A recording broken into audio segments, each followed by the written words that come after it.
பிஸ்மில்லாஹிர் ரஹ்மானிர் ரஹீம். அஸ்ஸலாமு அலைக்கும் வரஹ்மத்துல்லாஹி தஆலா வபரகாத்துஹு.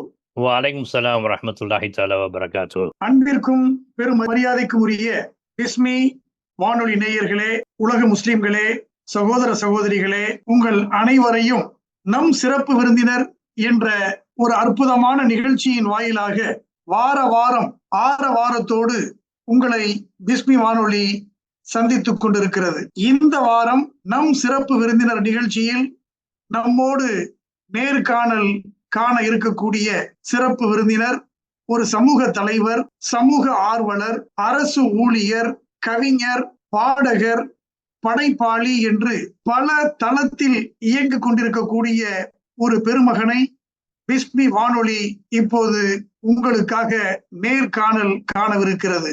இந்த அரிய சந்தர்ப்பத்தில் நம்மோடு இணைந்து இதற்கு இசைந்த சிறப்பு விருந்தினருக்கு பிஸ்மி வானொலியின் சார்பாக முதற்கண் நன்றி தெரிவித்து இந்த நேர்காணலை இன்ஷா அல்லாஹ் இப்போது நாம் துவங்குவோமாக. இந்த வாரத்தினுடைய நம் சிறப்பு விருந்தினர் ஐக்கிய இந்திய முஸ்லிம் சங்கத்தினுடைய தலைவர், சிங்கப்பூர் இந்திய முஸ்லிம் பேரவையின் மேனாள் தலைவராக பணியாற்றி பல சமூக தொண்டுகளை மிக சிறப்பாக செய்து கொண்டிருக்கக்கூடிய அன்பு சகோதரர், அருமை நண்பர் ஹாஜி ஃபரீஹுல்லா அவர்களை இப்போது நாம் நேர்காணல் காணவிருக்கிறோம். ஹாஜி ஃபரீஹுல்லா, அஸ்ஸலாமு அலைக்கும். வலைக்கும் சலாம் வரஹ்மத்துல்லாஹி தஆலா வபரகாத்துஹு. அண்ணன் டாக்டர் காதரன் அவர்களே, உங்களுக்கும் இந்த பிஸ்மி வானொலியை கேட்டுக்கொண்டிருக்கும் அனைவருக்கும் எனது முதற்கண் சலாத்தை தெரிவித்துக் கொள்கின்றேன். இதை ஏற்பாடு செய்த பிஸ்மி நிறுவனத்தாருக்கும் எனது நன்றியும் தெரிவித்துக் கொள்கின்றேன். அல்ஹம்துலில்லாஹ். ரொம்ப அற்புதமான ஒரு துவக்கமாக இருக்குது. உங்களுடைய இந்த உற்சாகமான சலாமும் வரவேற்பும் பேட்டி காணக்கூடிய எனக்கே ஒரு பெரிய உற்சாகமா இருக்கு. அல்ஹம்துலில்லாஹ். மிக்க நன்றி. சிங்கப்பூருடைய 59வது தேசிய தினத்தை கொண்டாடி மகிழ்ந்து கொண்டிருக்கக்கூடிய இந்த வேளையிலே பிஸ்மி வானொலிக்காக உங்களோடு சில கேள்விகளை பகிர்ந்து கொள்வதில் பெருமகிழ்ச்சி அடைகிறோம்.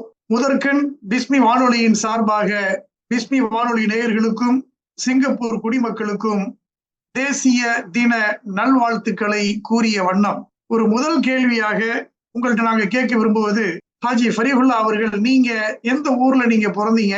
உங்களுடைய குடும்பத்தை பற்றி சுருக்கமாக எங்கள் நேயர்களுக்கு சொல்லுங்களேன். நிச்சயமாக உங்களோடு இணைந்து நாம் உலக அதிசயங்களில் 8வது அதிசயமாக இருக்கக்கூடிய சமய இன நல்லிணக்கத்தை கொண்டுள்ள நமது சிங்கையின் 59வது பிறந்த நாளை கொண்டாடி கொண்டிருக்கின்றோம்.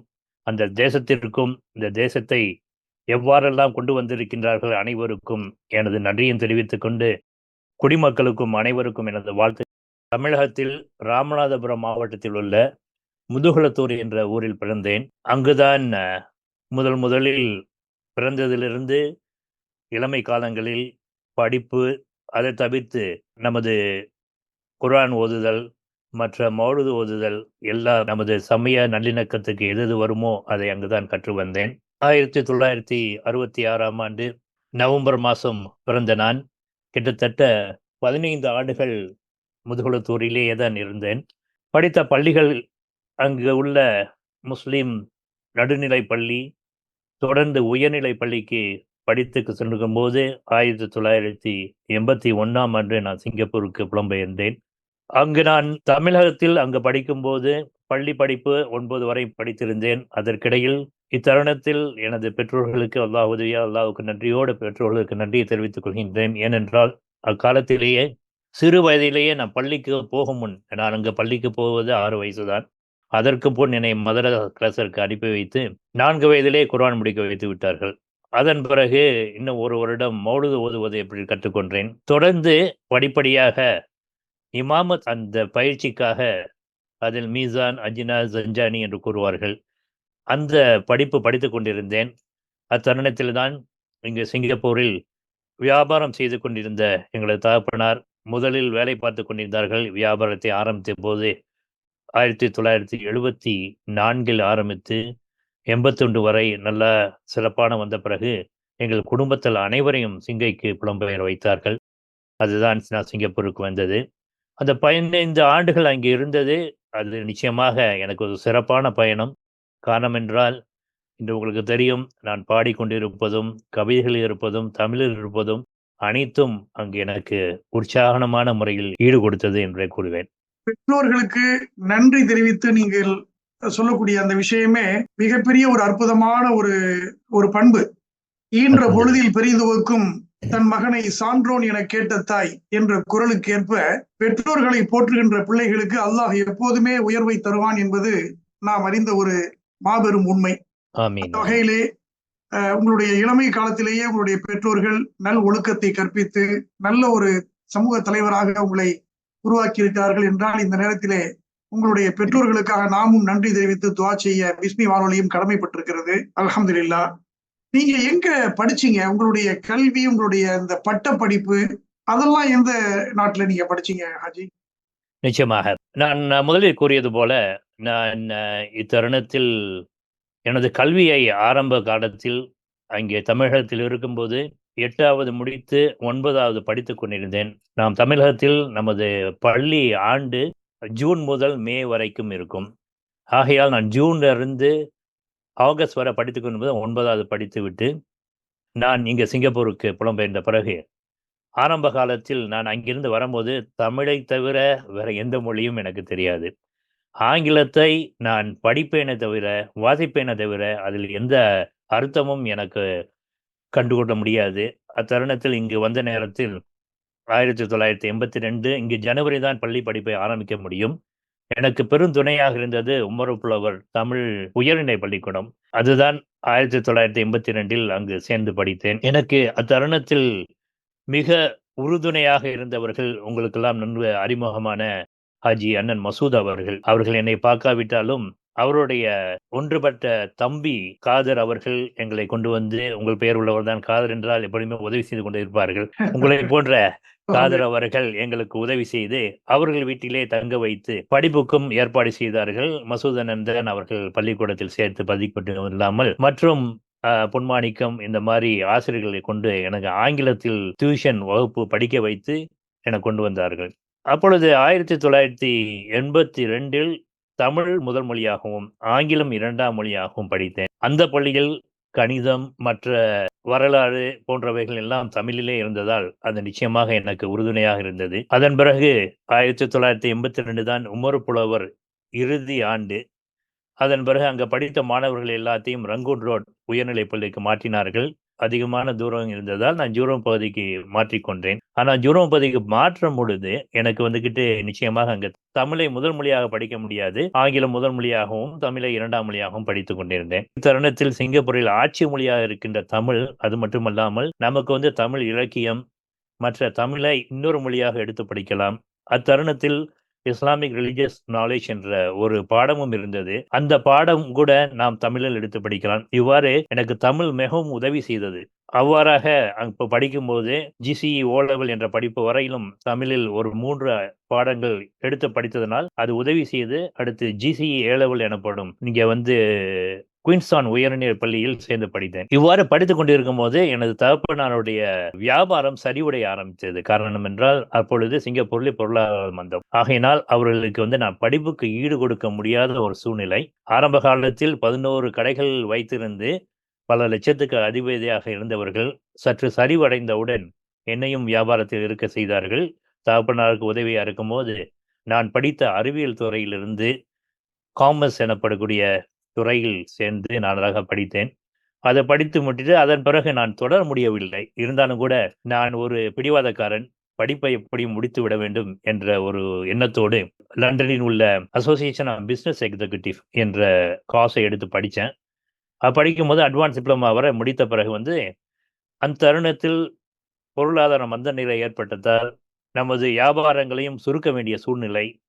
அது எந்த தருணத்திலும் அல்லாஹ்வுக்கு நன்றி தான் கூற வேண்டும். எப்பொழுதும் அது சவாலாக இல்லாமல் படிப்பினையாக இருக்கக்கூடியதால் அதைத் தொடர்ந்து நான் என்ன செய்தேன், நான் நிச்சயமாக வெளியில் போய் நான் வேலை செய்ய வேண்டும். நாம் இதுவரை வியாபாரத்தில் இருந்து விட்டோம். ஆகையினால் அரசாங்க சேவைக்கு போவோம் என்ற ஒரு முடிவோடு நான் பல அரசாங்க வேலைகளுக்கு நான் எழுதி போட்ட பொழுது எனக்கு இமிகிரேஷன், குடிநுழைவு அண்ட் கஸ்டம், சிங்கப்பூர் கஸ்டம் சுங்கத்துறை 2லும் வேலை கிடைத்தது. நான் சிங்கப்பூர் சுங்கத்துறை எடுத்தேன். அங்கு சென்ற பிறகுதான் தெரிய வந்தது, படிப்புக்கு முக்கியத்துவம் என்று. ஸோ நான் படித்திருந்த அந்த அட்வான்ஸ் டிப்ளமா என்பது ஒரு நடுப்பட்ட கல்வி. அடுத்ததாக அங்கு பல பேரோட உந்துகோலால் முதுகலை பட்டத்தை தொடர்ந்து இங்கிலாந்தில் உள்ள லெஸ்டர் யூனிவர்சிட்டியில் முதுகலை பட்டத்தை கரஸ்பாண்டன்ட் மூலியமாக படித்து முடித்தேன். அதன் பிறகு தொடர்ந்து நான் சுங்கத்துறையில் இருந்து கொண்டே மற்ற படிப்புகளையும் படித்திருக்கின்றேன். குறிப்பாக உங்களுக்கெல்லாம் தெரியும் ட்ரைனிங் ஆகன்னு சொன்ன எக்தா என்ற கூடிய படிப்பு. அதன் பிறகு வந்துக்கிட்டு அமெரிக்காவில் போய் பாலிகிராஃப் எக்ஸாமினேஷன் அந்த படிப்பையும் படித்துக் கொண்டிருக்கின்றேன். இன்றும் படிப்பை மற்ற வகையில் தொடர்ந்து கொண்டுதான் இருக்கின்றேன். மிக அற்புதமா சொன்னீங்க. ரொம்ப இன்ஸ்பைரிங்கா இருக்கு. உங்களுக்கு இளமை காலத்துல ஃபாதரும் காதரும் உங்களோட சேர்ந்து வந்திருக்காங்க. தமிழ் மொழி எனக்கு ரொம்ப உதவியா இருந்துச்சுன்னு நீங்க சொல்றது இளைஞர்களுக்கு தரக்கூடிய மிக அற்புதமான ஒரு செய்தியை இப்ப நீங்க பகிர்ந்துக்கிறீங்க. ஆட்சி மொழியாக அரியாசனத்திலே அமர்ந்திருக்கக்கூடிய தமிழ் மொழி எனக்கு மிகவும் உறுதுணையாக இருந்தது என்று நீங்கள் சொல்வது இளைய சமுதாயத்திற்கும் இளைய தலைமுறைக்கும் உந்துகோலாக இருக்கக்கூடிய ஒரு அற்புதமான செய்தியை நீங்கள் பதிவு செய்றீங்க. அது மட்டுமல்ல, செய்த தொழிலில் சற்று நெருக்கடி ஏற்பட்ட சூழலில் கூட மனம் தளராமல் நான் பிடிவாதக்காரன் என்ற ஒரு வார்த்தையை நீங்க சொன்னீங்க. பிடிவாதக்காரன் என்பது ஒரு பார்வை. இன்னொரு பார்வை, நான் அடைந்தே தீருவேன் என்ற விடாமுயற்சியின் ஒரு குறியீடாக பல இன்னல்களுக்கு மத்தியிலும் பல சவால்களை நான் சந்தித்தே தீருவேன், இந்த சிகரத்தை நான் அடையாமல் விடமாட்டேன் என்று நீங்கள் வெளிநாட்டிற்கு சென்று அங்கும் பயின்று இப்பொழுதும் பயின்று கொண்டிருக்கிறேன் என்பது வாழ்நாள் கல்வி, லைஃப் லாங் லேர்னிங் என்பதற்கு ஒரு மிகப்பெரிய உந்துதலாக, ஒரு எடுத்துக்காட்டாக இருப்பது நம் இணையர்களுக்கும் பிஸ்மி வானொலி நேயர்களுக்கும் மிக ஒரு உற்சாகமூட்டக்கூடிய ஒரு செய்தியை நீங்கள் தருகிறீர்கள் என்பது மிக எங்களுக்கு சந்தோஷத்தை தருகிறது. என்ன மாதிரி பணிகள் நீங்க செய்றீங்க? அரசாங்க ஊழியராக நீங்கள் பணியாற்றுவது எந்த வகையில் நம்முடைய சமூகத்திற்கு பங்களிப்பு செய்வதாக இருக்கிறதாக நீங்க நினைக்கிறீங்க? அதை பற்றி கொஞ்சம் பகிர்ந்துங்களேன். நிச்சயமாக. அதாவது அரசாங்க ஊழியனாக 1995 மே மாதம் 2ஆம் தேதி நான் சேர்ந்த பொழுது, அப்பொழுது சேர்ந்தது காரணமே சிங்கப்பூர்ல வந்துக்கிட்டு அரசாங்கம் அலுவல் என்றால் அயர்ன் ரைஸ் போல் என்று சொல்லுவார்கள். அது எப்பொழுதும் நல்லபடியா இருக்கும் என்று. ஆனால் அதில் இருக்கும்போது நான் அங்கு சேர்ந்த பொழுது மற்றவர்கள் உங்களுக்கு தெரியும் எல்லாரும் வந்துக்கிட்டு என்ன சொன்னாங்கன்னா, ஏன் நீ வெளியில் வியாபாரத்தை தொடரக்கூடாது? அரசாங்கத்துடைய அவங்க கொடுக்கக்கூடிய சம்பளம் இவ்வளவுதான், வெளியில் போகலாமே என்று சொல்லும்போது, நான் என்ன சொன்னேன், அப்பொழுது அதற்கு முன்பாக நான் வந்துக்கிட்டு டியூஷன் வகுப்புகள் கற்றுக் கொடுத்து வந்திருந்தேன். நான் அதை செய்யலாம் என்று சொல்லும்போது, அவங்க சொன்னாங்க, இந்த மாரி அரசாங்கத் துறையில் உள்ளவர்கள் மூன் லைட்டிங் என்று சொல்லக்கூடிய வெளியிலலாம் வேலை செய்யக்கூடாதுன்னு சொன்னாங்க. அதன் பிறகு ஒருவர் சொன்னார், "இல்லை, இல்லை. அவர்கள் நம்மள்ட்ட வந்துக்கிட்டு பெர்மிஷன் வாங்கிட்டு செய்யலாம்" அப்படின்னு சொன்னாங்க. அதை நான் கருத்தில் கொண்டு, நான் அரசாங்கத்தில் சுங்கத்துறையில் முதலில் சேர்ந்த பொழுது, கப்பல் துறையில் தான் வேலை பார்த்தேன்.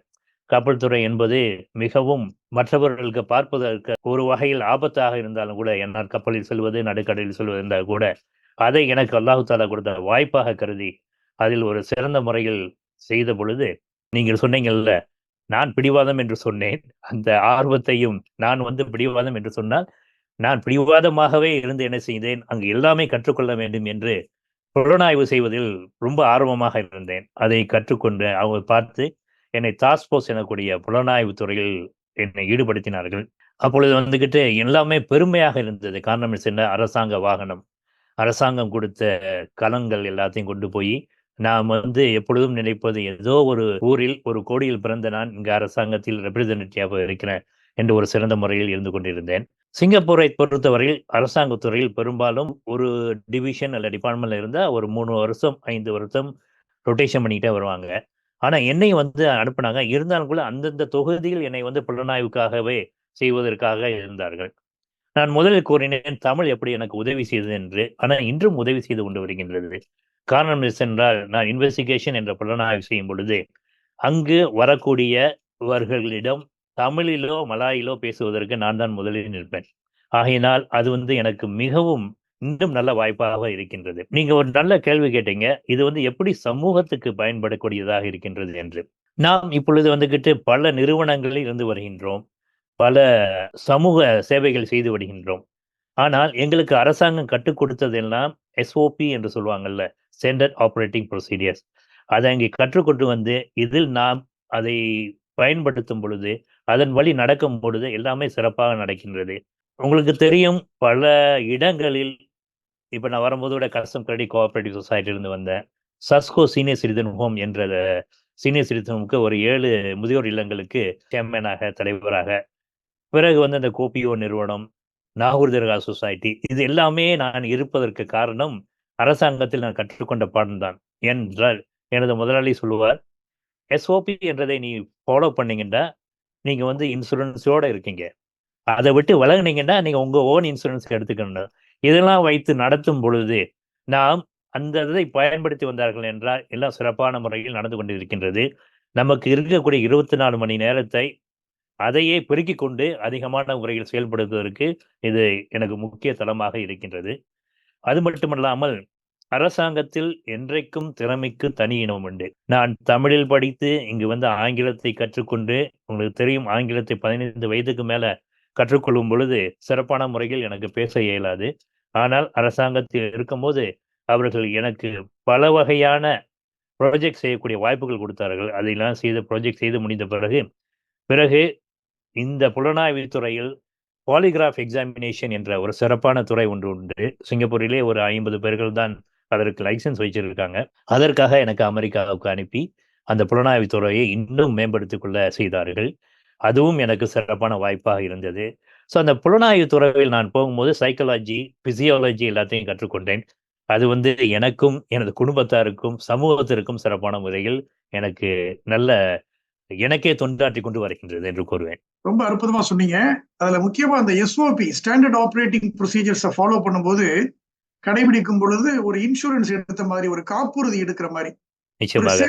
ஒரு பாதுகாப்பான சூழல்ல ஒருத்தவங்க இருக்கணும்னு சொன்னா, அவங்க வந்து அந்த விதிமுறைகளுக்கு கட்டுப்பட்டு அந்த வரம்புகளுக்குள் அவர்கள் செயல்படும் பொழுது அவர்களுக்கு மிகுந்த பாதுகாப்பு இருக்கிறது என்ற ஒரு அற்புதமான செய்தியை ஊழியர்களுக்கும் பணியாளர்களுக்கும் நீங்க உங்களுடைய இந்த பேட்டியின் வாளாக பகிர்ந்து கொள்வது மிக சிறப்பான ஒரு செய்தி. இதுல என்னன்னா ஹாஜி, சிங்கப்பூரில் பல சமூக அமைப்புகளை நம்ம பார்த்திருக்கிறோம். யுனைடெட் இந்தியன் முஸ்லிம் அசோசியேஷன் என்று அழைக்கப்படுகின்ற ஐக்கிய இந்திய முஸ்லிம் சங்கம் மிகவும் பிரசித்தி பெற்றது, புகழ் வாய்ந்தது, பாரம்பரியம் நிறைந்தது.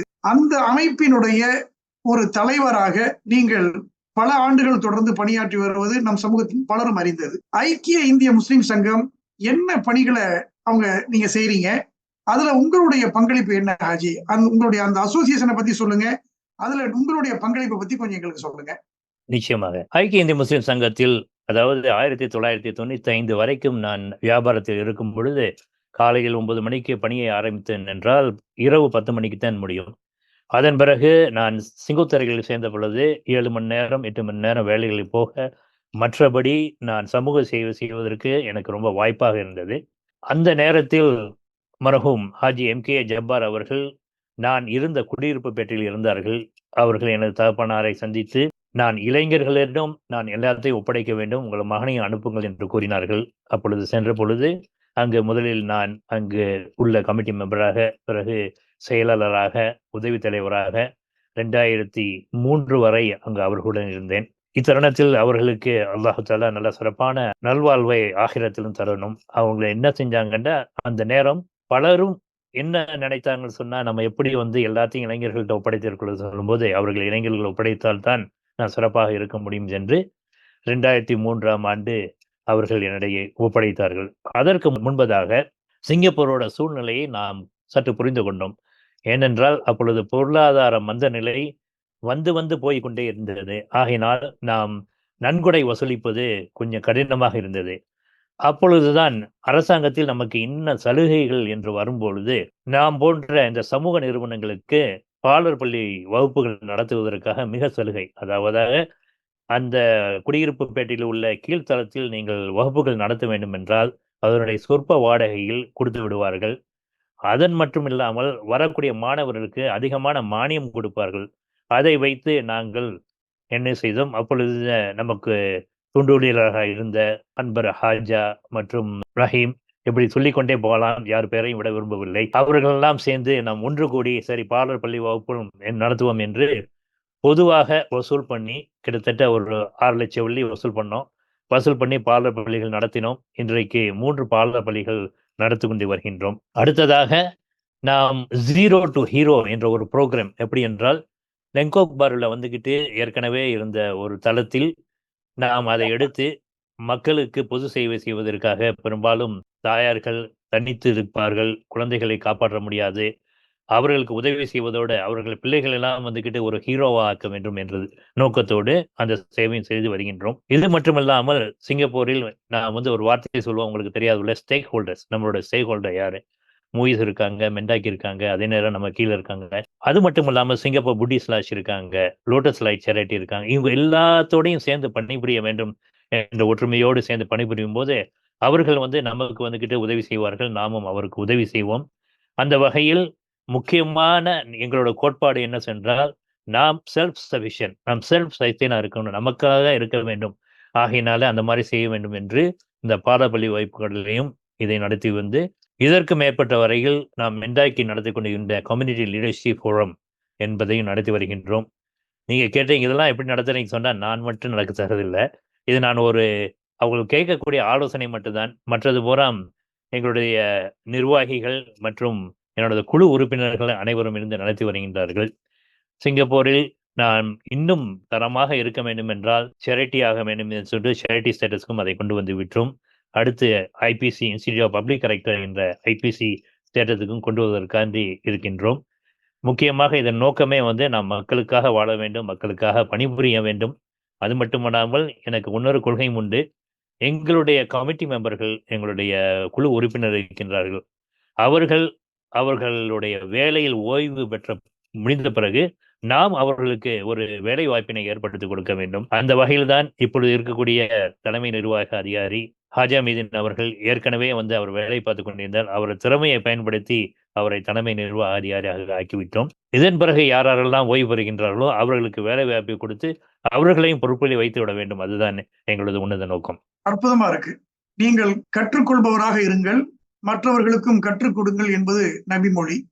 அதை போல நீங்கள் ஒரு கல்வியாளராக நீங்களும் படித்து பாலர் பள்ளியை வைத்து கல்வியை புகட்டி, அது மட்டுமல்லாமல் ஜீரோ டு ஹீரோ என்ற ஒரு அற்புதமான ஒரு திட்டத்தையும் அதில் கொண்டு வந்து, இதெல்லாம் வந்து மிகப்பெரிய ஒரு தொண்டுழியத்திற்கான ஒரு மிக சிறந்த ஒரு எடுத்துக்காட்டு. 21 ஆண்டுகள் 2003 இன்று வரை 21 ஆண்டுகள் ஒரு தலைமைத்துவத்தில் இருந்து அதை நடத்துவது என்பது ஒரு எளிதான காரியம் அல்ல.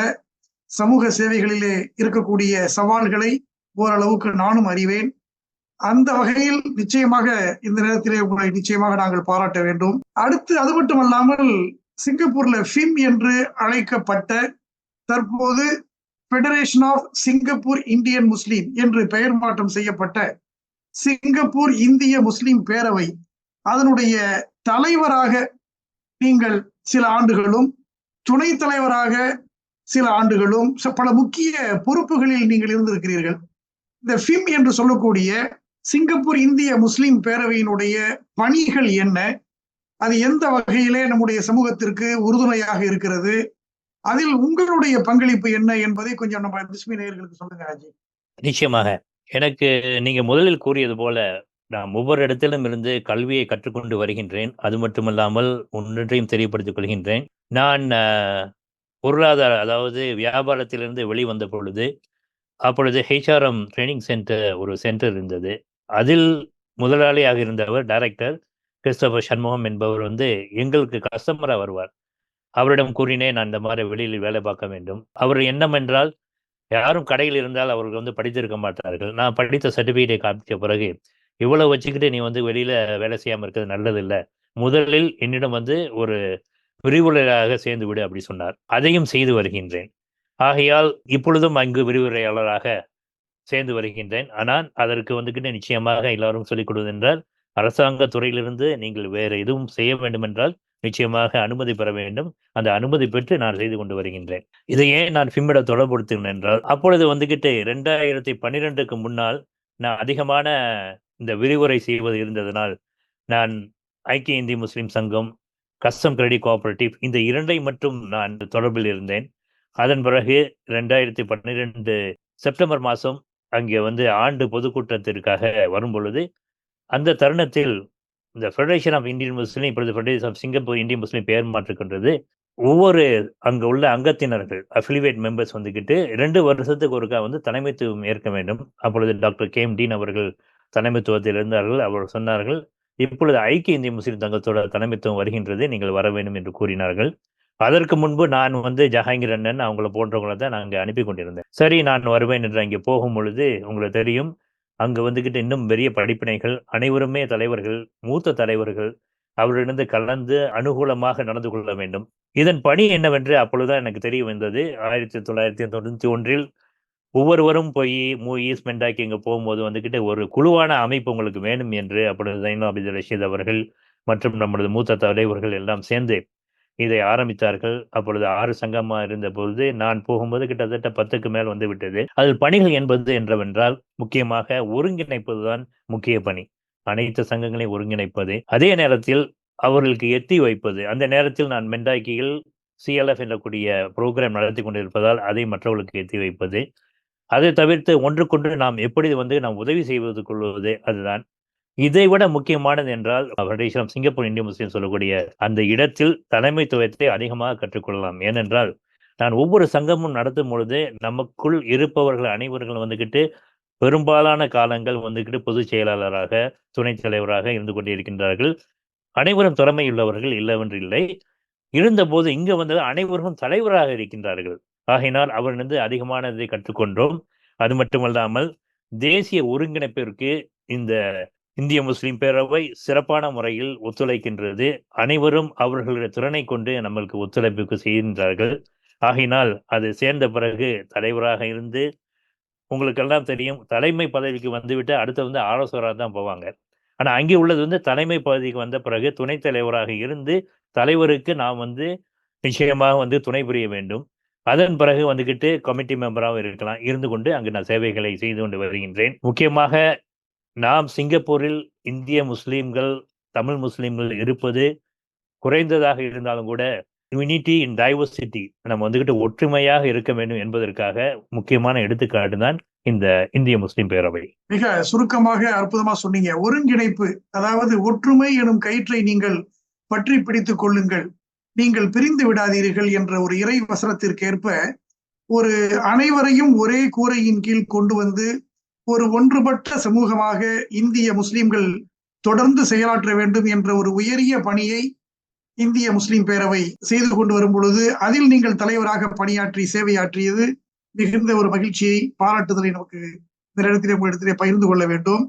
அது மட்டுமல்ல ஹாஜி, முயிஸ் என்று சொல்லக்கூடிய சிங்கப்பூர் இஸ்லாமிய சமய மன்றத்திலும் மெண்டகி போன்ற நிறுவனத்திலும் அமைப்புகளிலும் நீங்கள் சில முக்கிய பொறுப்புகள் வைத்திருக்கிறீர்கள்.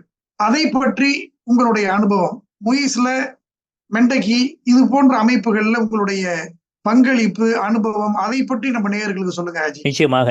முக்கியமாக 4 இனங்கள், முக்கியமான மற்ற இனங்கள் இருக்கின்றார்கள். இந்தியர்கள், மலாய்க்காரர்கள், சீனர்கள், மற்ற யூரோஷியன் எனக்கூடிய இருக்கின்றார்கள், கலப்பா உள்ளவங்க.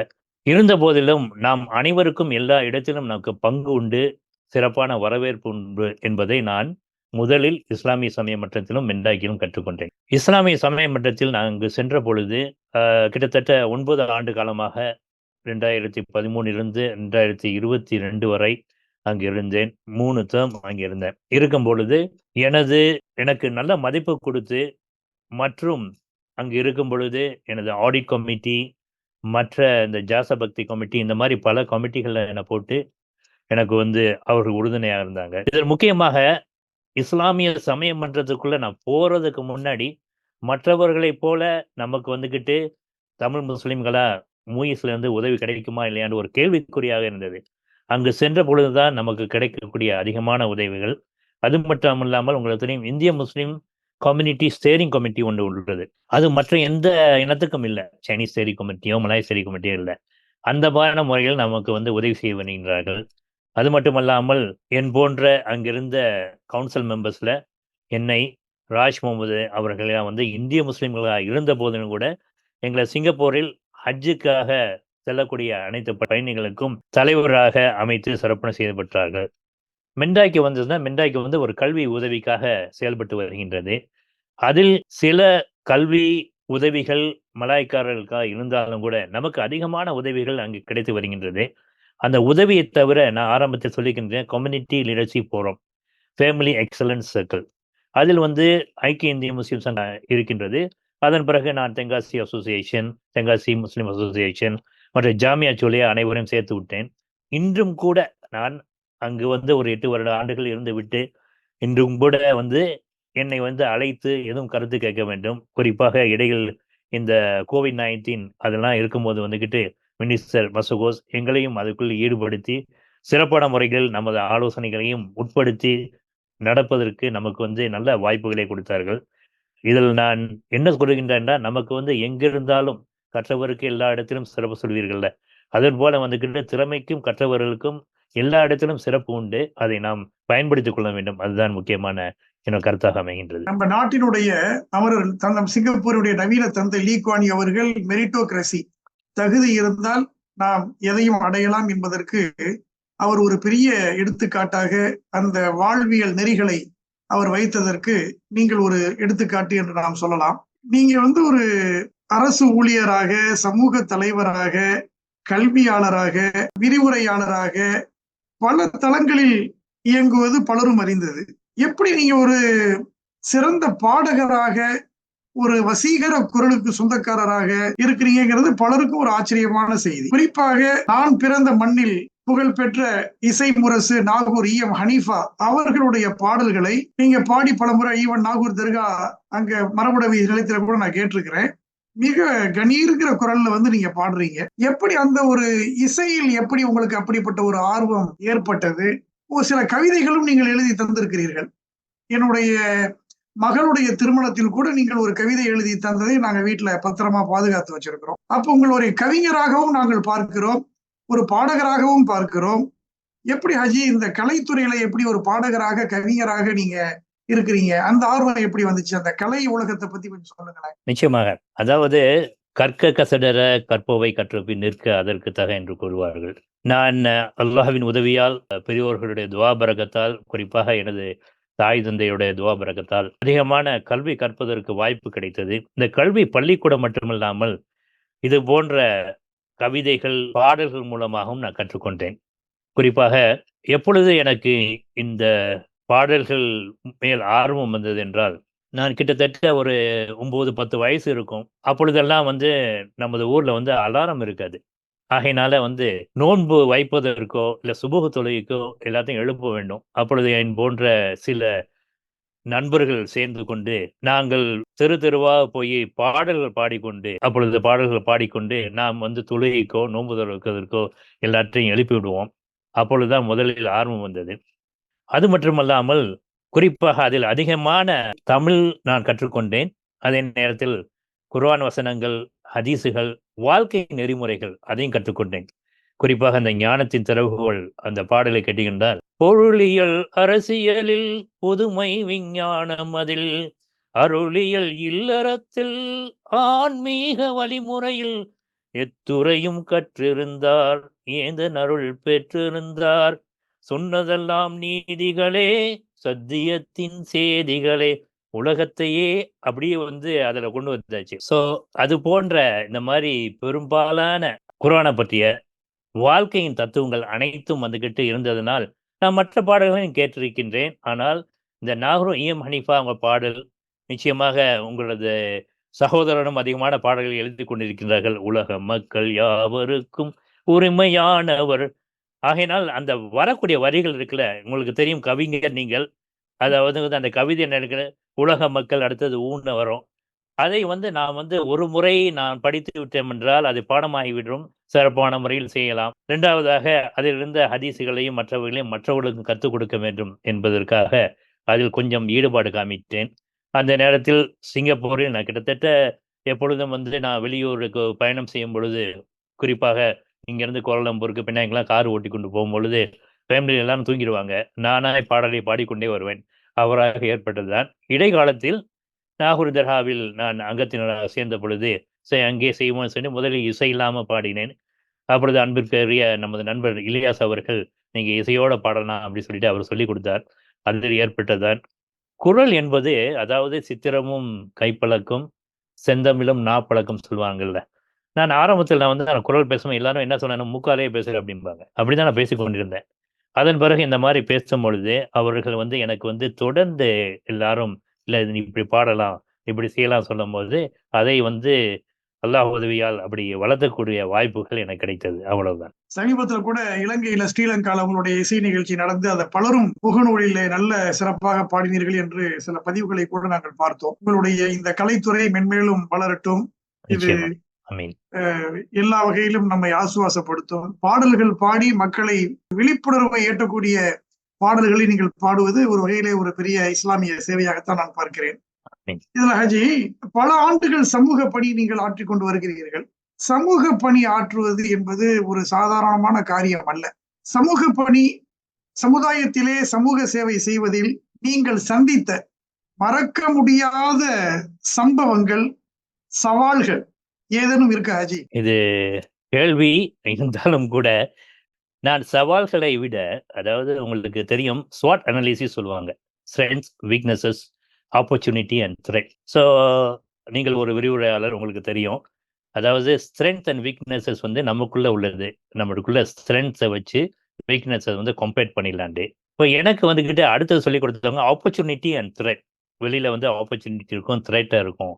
ஆனால் நீங்கள் எப்படி என்ன செய்யலாண்டா, ஆப்பர்ச்சுனிட்டி எடுத்துக்கங்க, த்ரெட்டை விட்டு ஒதுங்கி போகணும்னு சொல்லுவாங்க. நான் என்ன செஞ்சேன், த்ரெட்ல இருந்து ஆப்பர்ச்சுனிட்டி இருக்கான்னு பார்ப்பேன். அதுதான் ஒரு உதாரணத்துக்கு சிங்கப்பூரில் ஆரம்ப காலத்தில் SARS வந்தது. அது உலகமெங்கும் த்ரெட் அறிஞ்சது. ஆனால் சிங்கப்பூர்ல அந்த தெர்மல் ஸ்கேனிங் செய்தார்கள். மாஸ்க் அதிகமான விற்பனை ஆச்சு. இது ஒரு ஆப்பர்ச்சுனிட்டி ஆயிட்டு. அது போலதான் அங்கே இருப்பது கூட நான் சவால்களாக எடுக்காமல் படிப்பினையாக எடுத்துக்கொள்வேன். ஒரு உதாரணத்திற்காக நான் போனேன் என்றால், நான் இப்பொழுது ஐக்கிய இந்திய முஸ்லிம் சங்கத்தை வைத்துக் கொள்வோம். ஒரு சேரிட்டி ஸ்டேட்டஸ் இருக்கின்றது. அதிகமான இந்த ரெகுலேட்டரிஸ், லீகல் இதெல்லாம் ஃபாலோ பண்ண வேண்டியது இருக்கும். இது படிப்பினைகளாக, சவால்களாக இருந்தால் கூட படிப்பினைகளாக ஏற்றுக்கொள்வேன். காரணம் என்ன சொன்னால், நான் அந்த அலுவலர்களை, அதிகாரிகளை சந்திக்கும் பொழுது சில நூதனமான கேள்விகளுக்கு உட்படுவோம். அதை நாம் செயல்படுத்துவது மிக சிரமமாக இருக்கும். அந்த மாதிரி சூழ்நிலைகள்லாம் நான் சந்தித்து இருக்கின்றேன். இருந்த போதிலும் கூட அது எப்பொழுதுமே எனக்கு ஒரு சவால்களாக விட படிப்பினையாக ஏற்றுக்கொண்டு செயல்பட்டு கொண்டு வருகின்றேன். அது எனக்கு மிகவும் உறுதுணையாக இருக்கின்றது. 2வதாக, நான் வாழ்க்கையில் எடுத்துக்கொண்ட எனது கொள்கை, அதை பிடிவாதம் என்பதோ இல்லது கொள்கை என்பதோ, நான் ஒரு நாளில் கூட வேலை பார்த்தவனாக இருக்க மாட்டேன். அனைத்து நாள்களிலும் நான் கற்றுக்கொண்டே இருக்கின்றேன் என்ற ஒரு கோட்பாட்டை கொண்டு, நான் எந்த சம்பவம் வந்தாலும் அதில் நுழைந்து செயல்படுவோம். அல்லாஹ் வெற்றியை கொடுப்பான் என்ற ஒரு எண்ணத்தோடு தான் செயல்பட்டு கொண்டு வருகின்றேன். நல்ல அற்புதமா சொன்னீங்க. நான் சவால்கள் என்று பார்ப்பதை விட, அதை ஒரு சிரமம் என்று நினைப்பதை விட, அதை ஒரு படிப்பினையாக இருந்து நான் ஒரு மாணவனாக தொடர்ந்து நான் கற்றுக்கொண்டே இருக்கிறேன் என்பது ஒரு அருமையான செய்தி. அதில் எல்லோருக்கும் ஒரு பெரிய அற்புதமான ஒரு படிப்பினை இருக்கு ஹாஜி. ஆமீன். நீங்க பல விருதுகளுக்கு சொந்தக்காரராக நாங்கள் அறிகிறோம். இந்த சமூகம், பல அமைப்புகள், பல சந்தர்ப்பங்களில் உங்களுடைய சமூக சேவையை, உங்களுடைய பங்களிப்பை கௌரவித்து, பாராட்டி உங்களை கௌரவித்திருக்கிறது. நீங்கள் பெற்ற சில விருதுகளை பற்றி எங்களிடம் கொஞ்சம் பகிர்ந்து, அதை பத்தி கொஞ்சம் சொல்லுங்களேன். நிச்சயமாக. எல்லா புகழும் இறைவனுக்கே. எனக்கு கிடைத்த பெரிய விருது என்னவென்றால், நம் மக்களின் மனதில் இடம் பிடித்ததுதான் மிகப்பெரிய விருது. நிச்சயமாக அரசாங்கத்துறையும் சரி, மற்ற பொதுநல சேவைகளுக்கும் அல்ஹம்துலில்லாஹ், குறிப்பிடத்தக்க வகையில் அல்லாஹ் தஆலா எனக்கு அந்த விருதுகளை அளித்தாலும் கூட, ஒரு சிலதை மட்டும் கூற விரும்புகின்றேன். காரணம் என்னவென்றால், இந்த சிங்கப்பூர் சமுதாயம், சமூகம், நீங்க சொன்னீங்கல்ல மெரிடோக்ரசி என்றது எல்லாத்தையும் ஏற்றுக்கொள்வார்கள் என்பதற்கு சான்றாக உள்ள விருதுகளை நான் இங்கு தெரியப்படுத்த விரும்புகின்றேன். 2023ஆம் ஆண்டு ஜாஸ்த பக்தி என்ற விருது, அதாவது இஸ்லாமியர்கள் சமூக சேவையில் உள்ளவர்களுக்கு கிடைக்கக்கூடிய அரசாங்கம் சார்பான உயர் விருது எனக்கு கிடைக்கப்பட்டது. அல்ஹம்துலில்லாஹ். அதை அடுத்து 2020ஆம் ஆண்டு நான் சுங்கத்துறையில், அரசாங்கத்துறையில் இருப்பதற்காக டிபிஎஸ் எனப்படும் இந்த அட்மினிஸ்ட்ரேட்டிவ் மெடல் எனக்கு கொடுத்தாங்க. அதுவும் அல்லாஹ் வென்று சிறப்பான முறையில் கிடைத்தது.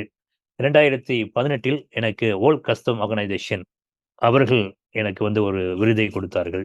அது மட்டுமல்லாமல், நான் தமிழ் முஸ்லீம், இந்திய முஸ்லீம் அமைப்புகள், இந்திய அமைப்புகள் தவிர்த்து என்னை தாமக் அமால் ஐதில் ஃபித்ரி என்ற TIA நற்பணி மன்றம் என்னை குறிப்பிட்ட காலத்திற்கு நான் அங்கத்தினர் இருந்த கூட தலைவராகவும் வைத்திருந்தார்கள். சேவை செய்ததற்காக அனுகரா பர்மா ஹத்தி என்ற விருதை 2018இல் கொடுத்தார்கள். இது நமது சமூகத்துக்கு கொடுத்த அங்கீகாரம். அது மட்டுமல்லாமல் நான் கோஆபரேட்டிவ் சொசைட்டி என்ற கூட்டுறவு வங்கியில் நீண்ட காலமாக இருந்து வருவதால் சிங்கப்பூர் நேஷனல் கோஆபரேட்டிவ் ஃபெடரேஷன் என்ற நிறுவனம் எனக்கு வந்துக்கிட்டு கமெண்டேஷன் மெடல் 2013 கொடுத்தார்கள். இதை தவிர்த்து அதிகமான இருந்தால் கூட நான் இதை மட்டும் ஏன் கூறுகின்றேன் என்றால், நீங்கள் முதலில் கூறியது போல நாம் சிறந்த முறையில் இருப்பதற்கு நமது அரசாங்கம் அனைத்தும் நமக்கு உதவி செய்கின்றது, ஊக்கத்தை அளிக்கின்றது என்பதற்காகத்தான். அல்ஹம்துலில்லாஹ். ரொம்ப இந்த விருதுகள் எல்லாம் உங்களுடைய தொடர்ச்சியான சமூக சேவைகளுக்கு உண்டான ஒரு அங்கீகாரம் மட்டுமல்ல, உங்களை ஊக்குவிப்பதற்காக, தொடர்ந்து நீங்கள் இந்த சமூகத்திற்கு பணியாற்ற வேண்டும் என்பதற்காக அரசாங்கமும் பல அமைப்புகளும் ஒருங்கிணைந்து இந்த விருதுகளை எல்லாம் உங்களுக்கு தந்திருக்கிறது. பெருமகிழ்ச்சி. இம்மையிலும் மறுமையிலும் தொடர்ந்து நீங்கள் பல விருதுகளை பெற்று வெற்றியாளராக இருப்பதற்காக பிஸ்மி வானொலியின் சார்பாக உங்களை வாழ்த்துகிறோம், பாராட்டுகிறோம் ஹாஜி. மிக்க நன்றி. உங்களுடைய அனுபவத்துல ஹாஜி, இப்போ ஒரு முக்கியமான ஒரு பொது கேள்வி, வாழ்க்கை என்ற சொல்லுக்கு நீங்கள் தரக்கூடிய விளக்கம் என்ன என்று கேட்டால் நீங்கள் என்ன சொல்லுவீங்க? நிச்சயமா உலகத்தில் நான் படித்தது அல்லது கேள்விப்பட்டதாக இருக்கலாம். 2 மட்டும்தான் ஃபேக்ட்ஸ், அதாவது ஃபேக்சுவலா இருக்கும். ஒன்று பிறப்பு, மற்றொன்று இறப்பு. நாம் பிறந்து விட்டோம், இந்த தாயாருக்கு பிறந்தோம், தகப்பனார் இருக்கிறார், அது ஒரு பிறப்பு ஒரு ஃபேக்சுவல். கடைசியா இறுதியாக நமக்கு நிச்சயமாக மரணம் வரும். அதை நாம் அனைவரும் எதிர்கொண்டுதான் இருக்கின்றோம். அது எப்பொழுது வரும் என்று தெரியாது, இருந்தாலும் அது நிச்சயமாக நினைக்கும். இதற்கு இடையில் நாம் வாழ்க்கையில் நான் பயணிக்கக்கூடியது அனைத்துமே நாம் ஒரு நம்பிக்கையில் செய்து கொண்டு வருகின்றோம். அல்லாஹ் தஆலா கூறுகின்றான், நீ எனது நம்பிக்கை இருந்தாலும் கூட ஒட்டகத்தை கட்டி வச்சுட்டு போ, அதன் பிறகுதான் நம்பிக்கை கொள்ள வேண்டும் என்று கூறுகின்றான். அதுபோல் வாழ்க்கை என்பது ஒரு நம்பிக்கை. அதை நம்பிக்கையோடு நாம் செயல்பட வேண்டும். நீங்கள் கூறியது போல் பலருக்கு தோல்விகள் வந்திருக்கலாம். என் உட்பட எனது ஒரு குறிப்பிட்டு சொல்லப்போனால், நான் இந்தியாவிலிருந்து இங்கே படிக்கும் பொழுது தோல்விகள் படிப்பில் ஏற்பட்டது. காரணம் என்ன சொன்னால், நான் ஆங்கிலத்தில் படிக்கும்போது ஆங்கிலத்தில் எனக்கு அந்த புலமை இல்லாததால் தோல்வி இருந்தது. இருந்த போதிலும் அதை ஒரு படிக்கல்லாக எடுத்துக்கொண்டு தொடர்ந்து முயற்சி செய்து படித்ததுதான் எனக்கு கிடைத்த இந்த வெற்றி. இன்று எனக்கு ஆங்கிலத்திலும் விரிவுரை செய்யலாம். அந்த அளவுக்கு அல்ஹம்துலில்லாஹ், அல்லாஹ் சிறப்பான ஒரு நல்ல திறனை அல்லாஹ் தஆலா கொடுத்திருக்கின்றான். ஆமீன். வாழ்க்கை என்பது ஒரு கவிதையில் சொல்வாங்கல்ல, வாழ்க்கை என்றால் 1000 இருக்கும், வாசல் தோறும் வேதனை இருக்கும். நான் அதை நம்ம எதிர்நோக்கி இல்லாம அப்படி இருந்தா நம்ம துவண்டு போயிடுவோம். ஆகினால் எது வந்த போதிலும் நாம் சிறப்பான முறையில் எதிர்நோக்கி நின்றால் நிச்சயமாக நம்ம வெற்றி பெறலாம். அதுதான் எனக்கு தெரிந்த வாழ்க்கை தான். ரொம்ப அற்புதமான ஒரு செய்தியை, இஸ்லாமிய கோட்பாடுகள் நிறைந்த ஒரு டெஃபினிஷனை நீங்க சொன்னீங்கன்னு நான் நினைக்கிறேன். வாழ்க்கை என்றால் அதற்கு ஹாஜி ஃபரீஹுல்லா அவர்கள் தரக்கூடிய விளக்கம், வாழ்க்கை என்றால் நம்பிக்கை அப்படின்னு ஒரு வார்த்தை சொன்னீங்க. மிக அற்புதமாக இருக்கு. ஏன்னா நம்பிக்கை என்பது ஃபெய்த், அல்லாஹுவை நம்புவது, ரசூலை நம்புவது, திருக்குரானை நம்புவது, கியாமத்து நாளை நம்புவது, மறுமையை நம்புவது, மனிதனாகிய நீ உன்னை நம்புவது, இப்படி பலவிதமான கோட்பாடுகள். அதுதான் நம்பிக்கை. அது ரொம்ப அற்புதமா நீங்க வாழ்க்கை என்றால் நம்பிக்கை என்று சொல்லும் பொழுது இம்மை மறுமை அனைத்தையும் உங்களுடைய இந்த டெஃபினிஷன்ல நீங்க கொண்டு வந்துட்டீங்க. ஆடியன்ஸ்க்கு கேட்கக்கூடியவர்கள் மிகவும் சந்தோஷப்படுவார்கள். நம்பிக்கை என்ற சொல் இந்த பேட்டி நேர்காணல் நடந்து கொண்டிருக்கிற நேரத்திலே மிக பொருத்தமான ஒரு சொல்லாக நான் கருதுகிறேன். ஏன் தெரியுமா? 59வது ஆண்டு தேசிய தினத்தை புதிய பிரதமர் பதவியேற்று சிங்கப்பூர் நம்பிக்கையோடு தனது பயணத்தை தொடர்ந்து கொண்டிருக்கக்கூடிய இந்த நேரத்திலே வாழ்க்கை என்றால் நம்பிக்கை என்று மிக அற்புதமாக ஹாஜி நீங்கள் சொல்லி இருக்கிறீர்கள். இந்த நேரத்துல தேசிய தின செய்தியாக நம்முடைய சிங்கப்பூர் குடிமக்களுக்கு சிங்கப்பூரினுடைய 59வது தேசிய தின செய்தியாக நீங்கள் சொல்ல விரும்புவது என்ன? நிச்சயமாக நாம் இங்கு அனைவரும், அதாவது நமது முதியோர்களா இருக்கலாம், முன்னவர்களா இருக்கலாம், அனைவரும் புலம்பெயர்ந்தவர்கள். நான் இந்த புலம்பெயர்ந்த நாட்டில் நமக்கு அல்லாஹு தஆலா நிறைய வெற்றிகளை கொடுத்திருக்கின்றான்.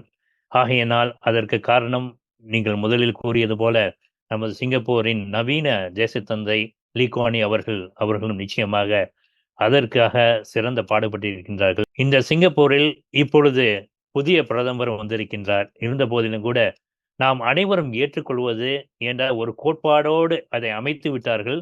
நிச்சயமாக சிங்கப்பூர் எப்பொழுதும் வெற்றி பெறும் என்ற ஒரு நம்பிக்கையில் நாம் இருந்து கொண்டிருக்கின்றோம். வாழ்க்கை என்ற நம்பிக்கை, அதையும் நம்பிக்கையாக இருந்து கொண்டு வருகின்றோம்.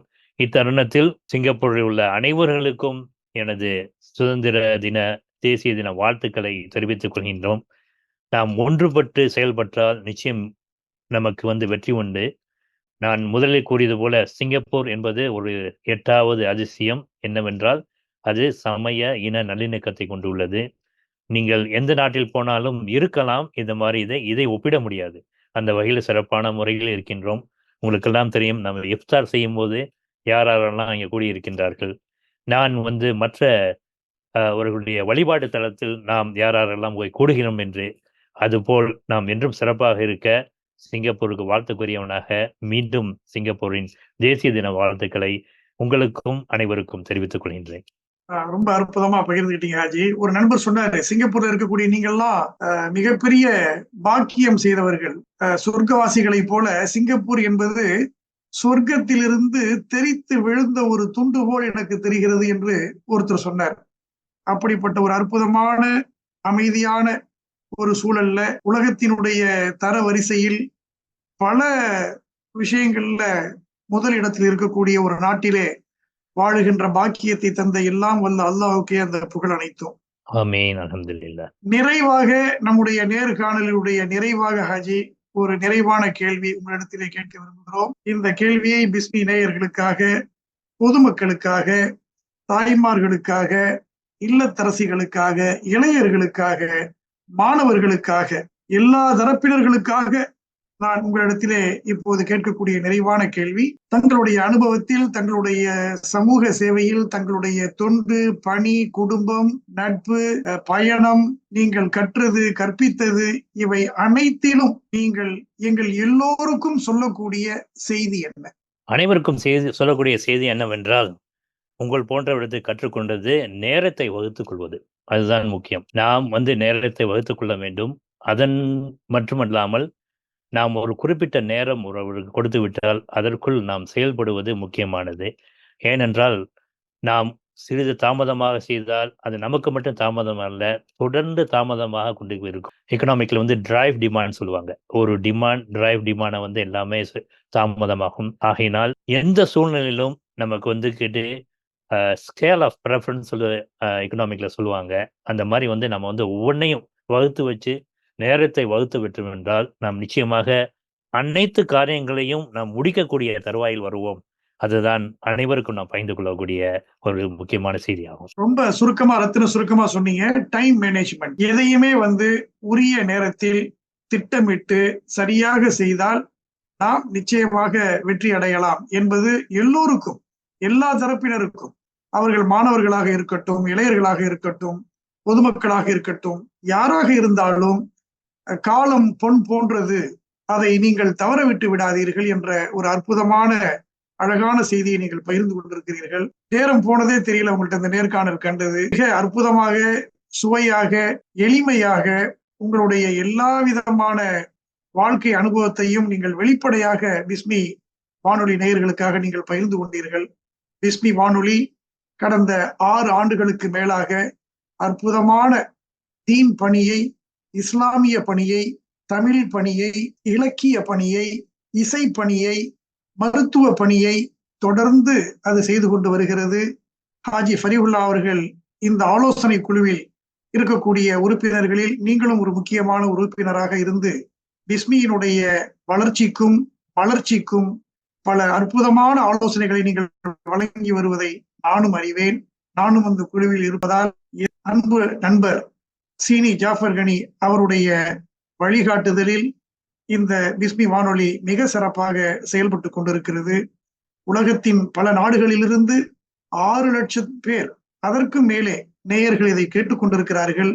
எந்த விதமான லாப நோக்கம் இல்லாமல், வர்த்தக குறிக்கோள் இல்லாமல், அல்லாஹுவின் பொருத்தத்தை பெற வேண்டும் என்ற ஒரே ஒரு உயரிய இலக்கோடு பிஸ்மி வானொலி பயணித்துக் கொண்டிருக்கிறது. பொதுமக்கள், நேயர்கள், சகோதரர்கள், சகோதரிகள் அனைவரும் உங்களால் இயன்ற அளவுக்கு பிஸ்மி வானொலிக்கு எல்லா விதமான ஆதரவை இன்ஷா அல்லாஹ் நீங்கள் தந்து உதவ வேண்டும்.